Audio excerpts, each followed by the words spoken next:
Dear students, आज हम बात करने वाले हैं आपके आर्यस अग्रवाल के चैप्टर 27 लिमिट्स के बारे में। आज आप इस क्लास में जानने पाएंगे कि लिमिट्स क्या होती है और लिमिट्स किसी फंक्शन का क्यों निकाला जाता है। उसको समझने के लिए सबसे पहले हमें समझना पड़ेगा कि कंटिन्यूटी ऑफ अ फंक्शन क्या होता है। मीन्स कोई भी फंक्शन, मान लीजिए f(x) है, कोई फंक्शन कंटिन्यूअस है या नहीं है, ये कैसे चेक करेंगे और ये क्या होता है। तो सबसे पहले हम इसकी मीनिंग समझेंगे कि कंटिन्यूटी ऑफ अ फंक्शन क्या होता है। उसके लिए मैं ग्राफ ड्रॉ कर रहा हूँ। मान लीजिए हमने एक ग्राफ ड्रॉ किया, ये f(x) कोई फंक्शन है जिसका कर्व हमने इस तरीके से बनाया है। और ये कर्व कहाँ से कहाँ तक बनाया हमने, तो x = a से x = b तक हमने f(x) का कर्व ड्रॉ किया है। अब इस कर्व में क्या होगा कि हमने लेफ्ट साइड में यहाँ पर अगर हमने पेंसिल रखी, इस फंक्शन में लेफ्ट साइड में अगर हमने यहाँ से पेंसिल रखी और बिना उठाए पेंसिल, बिना लिफ्ट किए हुए अगर हमने b तक इस फंक्शन को ड्रॉ कर दिया, तो हम कहेंगे कि this function is continuous from a to b। तो बिना पेंसिल उठाए अगर हम किसी फंक्शन के कर्व को ड्रॉ कर सकें तो हम कहेंगे कि ये फंक्शन क्या है, कंटिन्यूअस है। तो हम लिखेंगे f(x) is continuous from a to b। तो a से b तक ये फंक्शन क्या है, कंटिन्यूअस है। आई होप आप समझ गए होंगे कंटिन्यूटी ऑफ फंक्शन क्या होता है। एक एग्जांपल लेते हैं। मान लो हमारे पास एक फंक्शन है f(x) = 1 when x is greater than equal to 0, यहाँ पे greater than 0, और f(x) = 2 when x is less than 0। ये हमारे पास एक फंक्शन है और हमें चेक करना है कि फंक्शन कंटिन्यूअस है या नहीं है। तो इसको चेक करने के लिए हमें क्या किया, पहले इसका ग्राफ ड्रॉ करें। तो ग्राफ ड्रॉ करेंगे, ग्राफ ड्रॉ करने में आप जानते हैं कि y एक्सिस होगा और ये क्या होगा, x एक्सिस होगा। यहाँ पर बताते हैं कि यहाँ पर x की वैल्यू जो होगी वो क्या होगी, 0, और इसके right side x greater than 0 होगा और इसके left side x less than 0 होगा, क्योंकि x वैल्यू नेगेटिव है। अब इसका ग्राफ ड्रॉ करें तो यहाँ पर y वैल्यू 1 है और यहाँ y वैल्यू 2 है। अब x ग्रेटर देन 0 होने का मतलब है कि हम जो ये वाला ग्राफ ड्रॉ करेंगे, ये राइट साइड आएगा ओरिजिन के। अब f(x) = 1 जो होता है वो पैरेलल टू x एक्सिस होता है एट 1, लेकिन यहाँ से हम इधर भी ड्रॉ कर सकते हैं, इधर भी, लेकिन हम लेफ्ट साइड का ड्रॉ करके इसको इधर ड्रॉ करेंगे राइट साइड, क्योंकि इसमें साफ साफ लिखा है कि when x greater than 0 then f(x) is 1, मतलब ये राइट साइड ही ग्राफ होगा। ठीक है, वैसे ही when x is less than 0 it's mean ये लेफ्ट साइड की बात बनेगी, तो कहेंगे f(x) is 1, इट्स मीन ये इधर की ओर बनेगा क्योंकि ये लेस देन 0 की बात है। तो हमने f(x) का ग्राफ ड्रॉ कर दिया। अब ड्रॉ करने के बाद हम क्या करने जा रहे हैं, इसको हम चेक करने जा रहे हैं कंटिन्यूअस है या नहीं है। तो हम क्या करेंगे, लेफ्ट साइड में कहीं से भी शुरू करेंगे। मान लीजिए हम यहाँ से शुरू कर रहे हैं, मान लीजिए हम क्या कर रहे हैं, यहाँ से शुरू कर रहे हैं। यहाँ से शुरू करके हम क्या करेंगे, पेंसिल रख के हमने इसको ड्रॉ करना चाहा, तो जैसे ड्रॉ करेंगे देखिए यहाँ तक तो ये कंटिन्यूअस है, क्योंकि यहाँ पे हमें पेंसिल उठाने की जरूरत नहीं है। लेकिन जैसे मुझको यहाँ से यहाँ आना होगा, तो यहाँ से आने के लिए हमें पेंसिल उठाना पड़ेगा, तो यहीं पर ये फंक्शन कंटिन्यूअस नहीं हो रहा, लेकिन इसके बाद ये फिर क्या हो जाएगा, कंटिन्यूअस। तो मतलब यहाँ से यहाँ तक ये फंक्शन कंटिन्यूअस, यहाँ ये फंक्शन कंटिन्यूअस नहीं है, क्योंकि यहाँ से आने के लिए हमें क्या करना होगा, पेंसिल उठाना करना पड़ेगा, लिफ्ट करना पड़ेगा। तो यहाँ पर ये कंटिन्यूअस नहीं है, तो इसके बाद यहाँ से कंटिन्यूअस होगा। तो इस तरह से हम कह सकते हैं कि overall function is not continuous, not continuous. ये हो गई हमारी ज्योमेट्रिकली बात कि कोई फंक्शन कंटिन्यूअस है या नहीं है। लेकिन हर बार आपके पास f(x) का जो ये फंक्शन का जो वैल्यूज है या f(x) है, ये हर बार इतना इजी नहीं आने वाला है। अब मैं आपको एक एग्जांपल देता हूँ कि मान लो हमारे पास fx equals to X square minus 9 upon X minus 3। अब आप कहेंगे इसको बताओ कि फंक्शन कंटिन्यूअस है या नहीं है, तो इसका ग्राफ या फिर और एग्जांपल ले लो, मान लो कि हम एग्जांपल और ले लेते हैं fx equals to x sin x ले लें। ये जो फंक्शंस हैं मैंने बनाए, इसका आप ग्राफ ड्रॉ करेंगे बहुत मुश्किल होगा, और जब ग्राफ नहीं ड्रॉ कर पाएंगे तो आप ये कैसे बताएंगे कि फंक्शन कंटिन्यूअस है या नहीं है। इसी के लिए हमें क्या निकाला जाता है, क्या निकालते हैं हम, लिमिट निकालते हैं। तो लिमिट बेसिकली हम ये चेक करने के लिए निकालते हैं कि कोई फंक्शन कंटिन्यूअस है या नहीं। और भी मीनिंग होती है जिसको हम समझेंगे, फिलहाल कंटिन्यूअस है या नहीं है ये फंक्शन आप समझ गए होंगे। और जब कभी फंक्शन हमें एल्जेब्रिकली दिया हो जैसे कि इस फॉर्म में, तो ये चेक करने के लिए फंक्शन कंटिन्यूअस है या नहीं है, इसी के लिए हम लिमिट यूज करते हैं। तो आइए सीखते हैं कि लिमिट्स किसी फंक्शन की कैसे निकाली जाती है। आइए देखते हैं।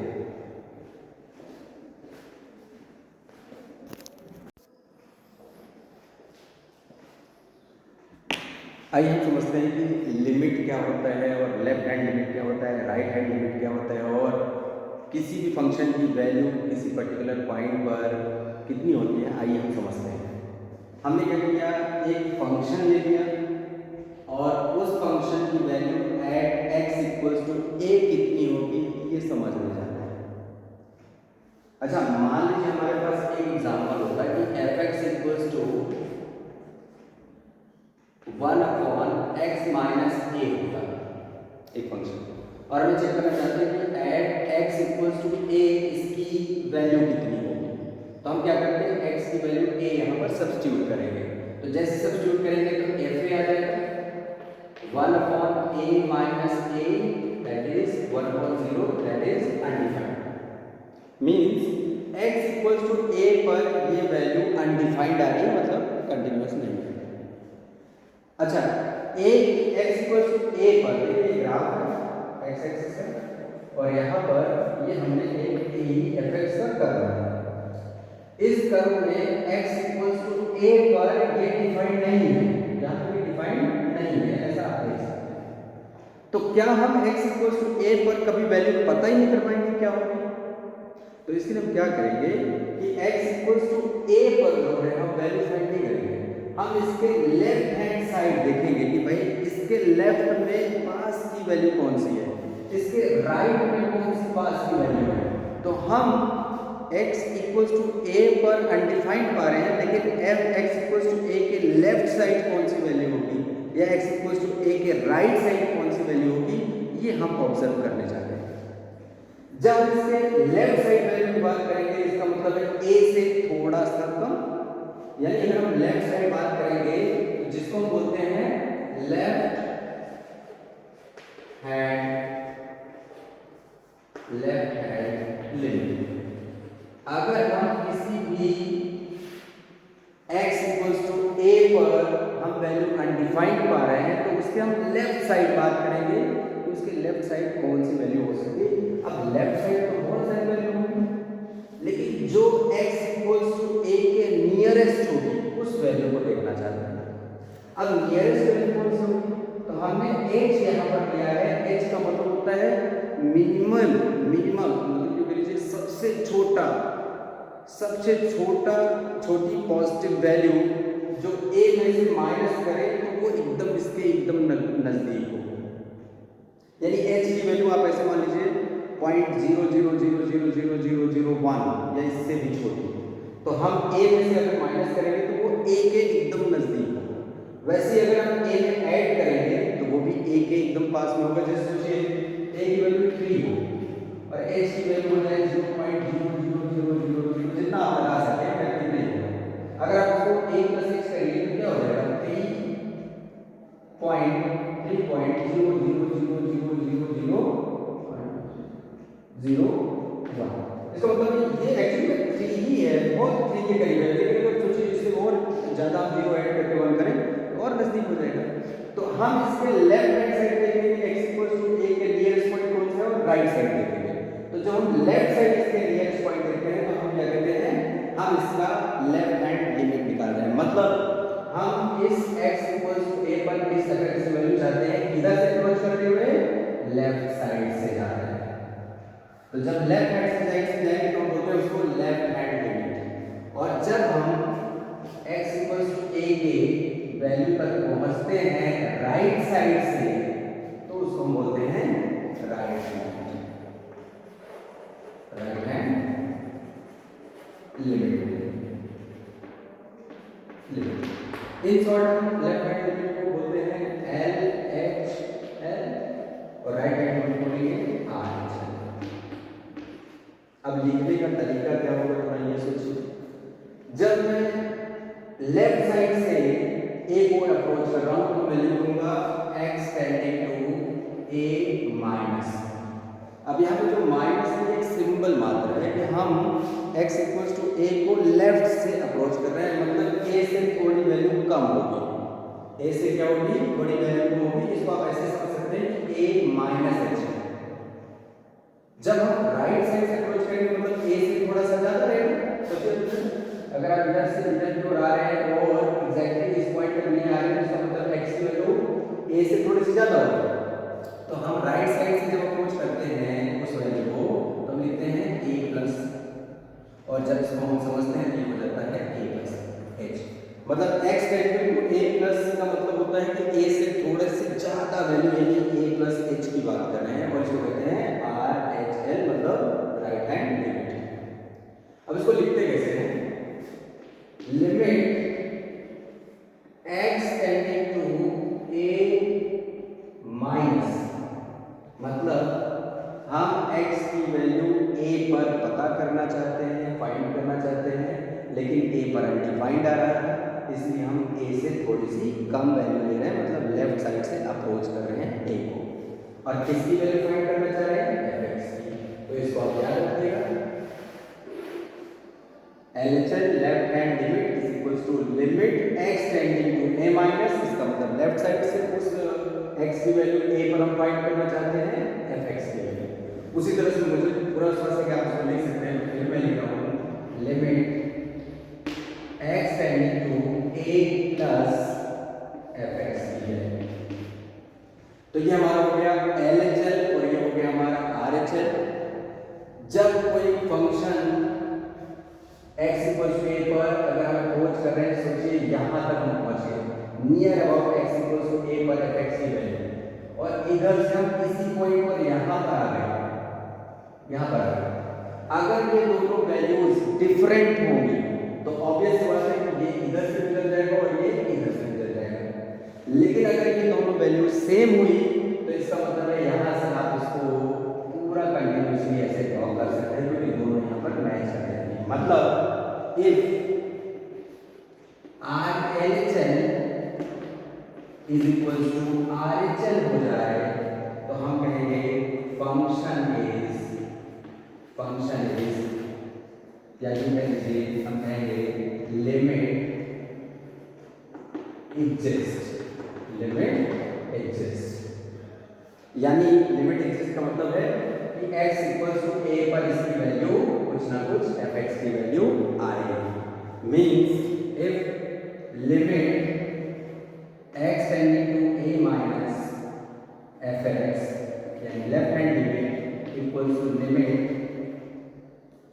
x tending to a plus fx, अगर दोनों इक्वल हो जाए तो हम कहेंगे कि लिमिट एग्जिस्ट करेगी और हम x इक्वल्स टू a पर fa फाइंड कर लेंगे। fa क्या करेंगे? फाइंड कर लेंगे। और जब fa फाइंड कर लेंगे तो देखेंगे आप कि ये जो है इसके इक्वल हो जाएगी जो लिमिट लेफ्ट हैंड साइड से आ रही थी राइट हैंड साइड से आ रही थी वो इसी पर्टिकुलर वैल्यू की क्या हो जाएगी? इक्वल हो जाएगी। तो ये आप नोट कर लीजिए, यही हमको क्वेश्चंस में करना है। आप इसको एक दो बार तीन बार देखिएगा, इसको समझ गए तो बहुत अच्छा होगा। और अगर आप मान लीजिए थोड़ी दिक्कत होती है तो आप देखिएगा एग्जाम्पल से इजीली आप समझ पाएंगे। तो आइए दो चार एग्जाम्पल करते हैं जिसके बाद आप क्वेश्चन कर ले पाएंगे।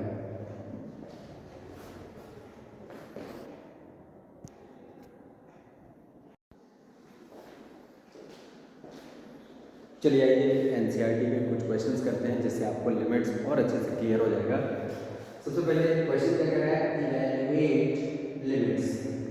हमें लिमिट्स इवैल्यूएट करना है। आप देखिए जैसे फर्स्ट क्वेश्चन है एनसीईआरटी का, limit x tending to 3 x plus 3 means आपको x इक्वल्स टू 3 पर इसकी वैल्यू फाइंड करनी है। तो जब भी आप लिमिट का कोई भी क्वेश्चन कर रहे हो तो सबसे पहले जिस पर आपको उस फंक्शन की वैल्यू चाहिए आप क्या करिए, उसको सब्स्टिट्यूट करिए। जैसे मैं इसमें सब्स्टिट्यूट कर रहा हूँ, तो सब्स्टिट्यूट करने के बाद ये आ जाएगा, देखिए x इक्वल्स टू 3 हम सब्स्टिट्यूट कर रहे हैं, तो जाएगा 3 प्लस 3। जब आप लिमिट की वैल्यू प्लग इन करोगे तो लिमिट यहाँ से रिमूव हो जाएगा, तो 3 प्लस 3 कितना गया 6, तो इसका आंसर हो गया 6 की लिमिट इसकी 6 है। यहाँ x इक्वल्स टू 4 रखिए, 4 into 4 plus 3 divided by 4 minus 2 यानी 16 plus 3 that is 19 by 2, तो ये इसका आंसर हो गया। तो आप देखिए इसमें चेक करने की जरूरत नहीं है LHL और RHL, ये आराम से हो गए क्योंकि इसमें वैल्यू ही इवैल्यूएट हो जाती है। इस क्वेश्चन में देखिए जो कि 23 है, इसमें फंक्शन की वैल्यू ब्रेक हुई है। x equals to less than 0 पर कुछ और है, x ग्रेटर देन 0 पर इस फंक्शन की वैल्यू कुछ और है। तो यहाँ पर x इक्वल्स टू 0 के लेफ्ट साइड, देखो लेस देन हो तो लेफ्ट साइड, ग्रेटर देन हो तो राइट साइड। तो x इक्वल्स टू 0 के ये लेफ्ट साइड कुछ और फंक्शन है, राइट साइड कुछ और फंक्शन है। तो जो लेस देन 0 होगा वो आप RHL में लिखेंगे, और जो राइट साइड लेफ्ट साइड है लेस देन LHL में लिखेंगे, और जो ग्रेटर देन है उसको क्या लिखेंगे, RHL में लिखेंगे। चलिए अब बात करें इस फंक्शन की वैल्यू x इक्वल्स टू 0 पर हमें इवैल्यूएट करना है। किस पर इवैल्यूएट करना है, 0 पर। तो इसके पहले क्या करना होगा, हमें LHL लेना होगा, क्योंकि इसके दो फंक्शन हैं, एक LHL और दूसरा RHL है। LHL में limit x tending to 0 minus, I hope ये लिखना समझ गए होंगे, मीन्स हम इस फंक्शन की वैल्यू fx की वैल्यू किस पर फाइंड करना चाह रहे हैं, 0 के लेफ्ट साइड, तो इसलिए 0 माइनस हुआ। तो यहाँ पर हो जाएगा limit x tending to 0 minus 2x plus 3। यहाँ रखिएगा, गलत हम लिखिएगा, लेस देन वाला LHL में आएगा, RHL में ग्रेटर देन में आएगा। तो यहाँ पर इसको x इक्वल्स टू 0 जैसे ही प्लग इन करोगे तो ये लिमिट रिमूव हो जाएगा, तो 2 into 0 प्लस 3 कितना आ गया, यहाँ पे 3 वैल्यू आ गई। अब यहाँ पे आप RHL निकालेंगे, फाइंड करेंगे, RHL फाइंड करेंगे तो limit x tending to 0 plus fx, देखिए यहाँ पर ये 0 प्लस नहीं आएगा, तो ग्रेटर देन 0 में RHL होगा 3x प्लस 1। आप 0 प्लग इन करिए इसमें, तो 3 0 प्लस 1 यानी 3 आ गया। तो आप देखेंगे कि LHL और RHL जो है वो सेम आ रहा है। Here LHL is equals to RHL, therefore limit exists। और मैंने आपको बताया था कि जब लिमिट एग्जिस्ट करती है तो वैल्यू ऑफ द फंक्शन भी क्या होता है, वही आपका फंक्शन भी हो जाएगा f0 पर, और जो कि कितना आ रहा है यहाँ पर 3 आ रहा है, तो इसका आंसर कितना हो जाएगा, 3 आ जाएगा। लेकिन यहाँ पर अगर LHL और RHL इक्वल नहीं होते तो हम सीधे सीधे कह देते कि लिमिट डज नॉट एग्जिस्ट, हम आगे बढ़ जाते हैं। ठीक है, आई होप आपको समझ में आ गया होगा। इसके बेस पर आप क्वेश्चन कर सकते हैं। तो जो बेसिक क्वेश्चंस हैं उनको आप ट्राई करिएगा, क्योंकि बाकी क्वेश्चन जो है वो फॉर्मूले पर बेस्ड है, जिनके बारे में हम बात करेंगे अगली वीडियो में। Thank you.